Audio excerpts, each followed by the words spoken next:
enjoyed coaching. I have enjoyed coaching women's hockey because for me it was like you're dealing on a very good intellectual basis that you're working on. Maybe the skills aren't the same as a man's, but that doesn't matter. They're always willing to learn, and that was always one of the fun things. I actually am surrounded by women. We have a female rabbit at home. I've got 2 daughters and I've got a wife. So I had another wife before that too. So I've pretty much not done very well with the boy program, but with the girls, no problems at all. And so I've got a little bit of an idea, and I always know I'm wrong.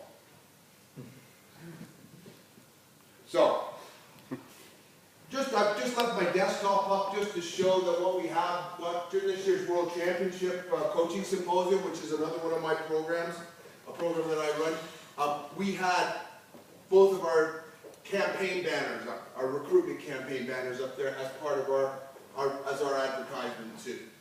And for when it comes to recruitment, this is a big program that we based a lot on the understanding that we actually need to find more players to get involved in the sport, especially in the female side. Okay, so let's hope this works. So far so good. Okay. So I'm going to just give you a little bit something. I hope my talk's a little bit better than this one. At least clearer.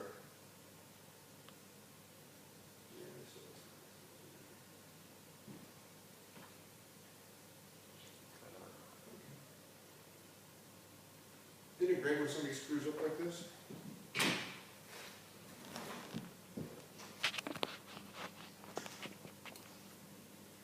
You know what? You know what? I set a record this week. I've done 9 presentations without having a funny video in any of them. Now I remember why I wasn't using funny videos for the last 2 years. We'll try this. I'm not going to try and put it over the PA, unless this works. Let's see what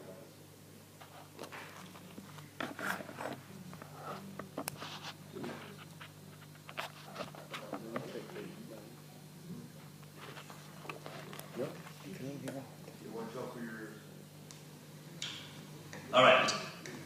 Today I want to talk about giving 110%. Giving 100% means giving everything you got. Giving 110% means giving 10% more than is humanly possible. If we're going to win as a team, we need 100% of you guys giving 110% 100% of the time.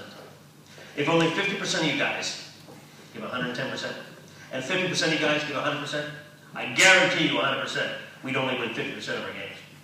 Suppose 75% of the 110% gave only 50%, and 50% of the 100% gave 25%, and 75% of the 110% were not feeling 100%, then we'd be in a heap of trouble.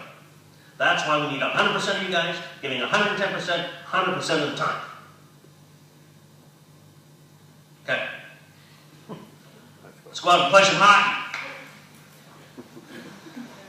Scarily, I do recognize that team speech, because I've used that one a couple of times.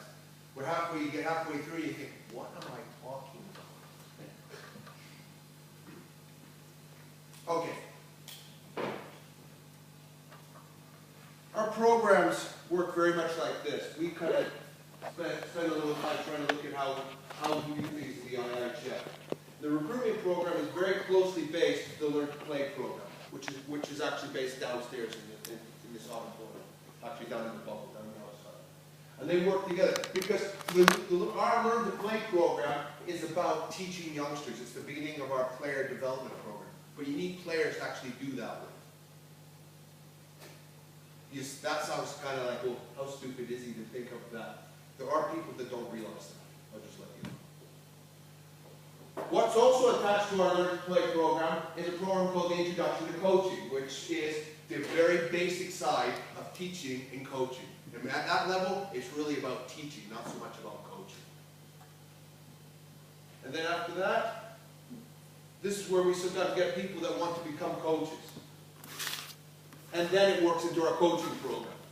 And then if you look on the other side, that's exactly where our high performance program comes into on the women's side. Not right about Learn to Play, mind you, but we work up. But this is how programs have to all work together. But remember, the most important thing for me, I don't know about you, is this one here. You don't have players, you don't have programs. You have all the greatest programs in the world, if there's no one to teach them to, there's no need to have them. So, why should we recruit? First of all, children by and large have a large choice of what they can do. I'm lucky I live in Switzerland, and in Switzerland for children under a certain age, things are very, very inexpensive for them to do sports. Skiing, pretty cheap. Playing hockey, to begin hockey, pretty cheap. So children have a big opportunity to try all these different sports.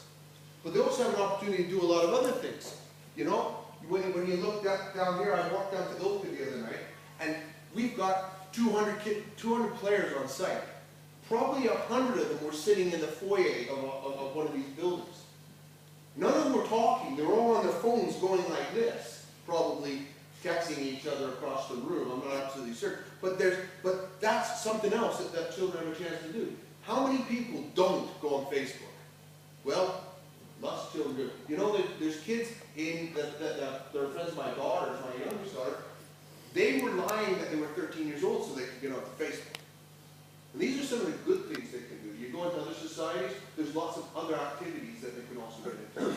So hockey isn't the only activity. It isn't the only choice that they have to be able to do things. So as an association, as a group of people, we have to understand that. Secondly, we have to make an effort. We have to come up with ways that we can get players in.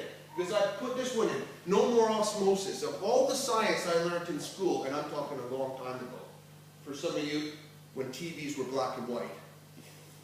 When I was in school in those days, I learned one thing. I was on osmosis. How things pass through a semi-permeable membrane from an area of high concentration to an area of low concentration, so everything balances out. So what does this have to do with my speech? How do most of us recruit in most of our nations for the last 20 years? No hockey rink. Build a rink, we have 1,000 seats. 1,000 people come and watch. Oh, that's a great game. I'll bring my little Johnny and my little Janie, and we'll go play hockey. Fantastic. That's how we recruited. In Great Britain, they were building rinks. I was in a rink of 3,000. All of a sudden, we had the biggest junior program. Then a rink where Simon comes from, they had 10,000 seat arena. Bingo. Guess what happened when they stopped building the arenas? They stopped getting new hockey players. Because a lot of times it's very easy because people want to come and see them. But when they start with new areas in a country, what happens? We become very lazy. Many national associations become very lazy on where we find players. Oh, we can't find under 10s. What if they stop being born? Yo, what's the problem? The problem is most people had it easy. They didn't have an actual plan the way they actually went about it. And they went and found them. It was very easy because if we played a game, we had 1,000 people or 10,000 people. Somebody's got to have children there who enjoy the game so much they want to play. But to put it simply, the players don't come and find you. You know, there's an old Canadian saying, I don't know if you've ever heard this. It's my way or the highway. You know what? Most of the kids know where the highway is nowadays. Look, you don't want to do that? Then we're not playing inline hockey. Look, you don't want to do that? I'll start taking up something else. So we have to find a way of bringing them in and a way to find out where they are, and to find a way of keeping them in the sport too. So we got this campaign called Ice Hockey is for Me. The whole idea was to generate an awareness of ice hockey and broaden it to as many people as possible, and get more people to come in and play the sport. Oops, there you go. The program contains an awful lot of things, including a leaflet, which we have some of them downstairs and learn to play, which I'll bring up later. We have a parent's brochure, which is called Welcome to Ice Hockey, which explains the game in a little bit more detail, and also about the Learn to Play program. Basically, children don't have to play 60-minute stop time games when they're 8 years old, when they just start to play. Start to explain to them how hockey is based. We have posters, banners, an interactive video. There's lots of other things that we've actually come up with. PMP is a player and parents information session when we go to things like this, like we had today. At 12:15 today, we had a meeting downstairs. And believe it or not, I had to speak Finnish. I said hello and counted to 5. And that was perfect. They were happy with that. But explaining to the players and the parents what we're doing here today, what we're going to do, how we're going to try and do this. Okay? I was lucky. I did one of these in Eindhoven, not this year, but last year. And when we got in there, we were in this hot room, 70 people, and I wasn't going to stand there for 20 minutes explaining what we'd just done on the ice. And fortunately, one of the people from the Netherlands had changed our interactive video and put it into Dutch. So I just played that. But they understood now. It kind of gives you an idea of what we were trying to do and why we're trying to do it. So we made this available to all the national associations for almost 2 years now. But why are we doing this? These are statistics that we got about 2 years ago, but they're still pretty relevant. Firstly, there's almost 2 million ice hockey players in the world. 87% come from the 6 big nations. The 6 big nations are listed there.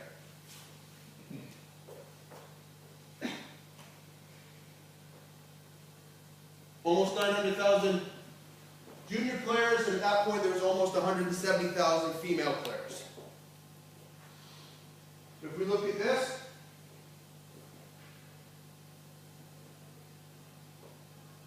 six nations account for 88% of the junior players, and 2 nations account for 86% of the female players, which right from the beginning has always been a bit of a challenge. So know what I see there? I see a real opportunity for everybody else. Okay?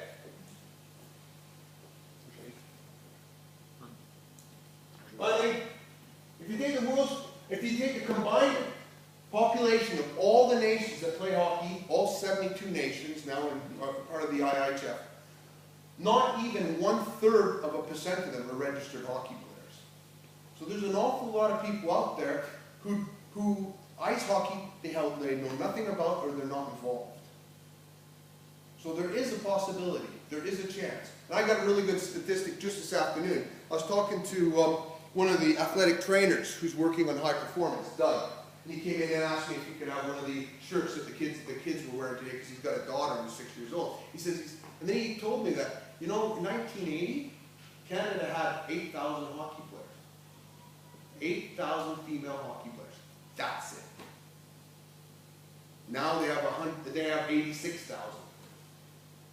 Okay, that's over 20 years, but that's 20 years of hard work. I can tell you stories about what's happened here in Finland over the last 6 years and the way they've more than doubled the amount of hockey players by having what you saw today and out there. So a lot of our program is based on some of these things from these nations. And if you look at the United States, you want to see a nation that's growing in all areas, men's and women's, the USA program right now, their ADM program, where they're just recruiting like crazy.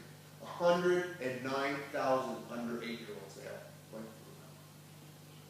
But this doesn't just happen. Remember, they don't just show up because they haven't had that many rinks, but they have put a whole department. So it takes a lot of work. It takes work, but the work is what works, and it's well worth it.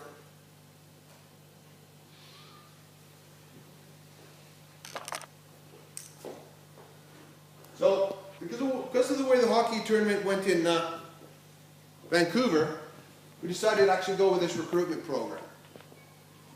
And we looked at 2 sides. The campaign, which we talked about a little bit earlier, and also an education program. Because as governments or national associations or federations or groups, we're really good at finding stuff that we can do. Right? Look at this lovely red pen. Isn't it lovely? It's fantastic. And then we're great going over and going, there you go, you can use that. And then walking away. But forgetting to tell them what they use it for and how to use it. So we've tried to make sure that we put together a program. Sorry, how to have a program. Here's all the information, and here's how you use it. And that's what the education side of the program is.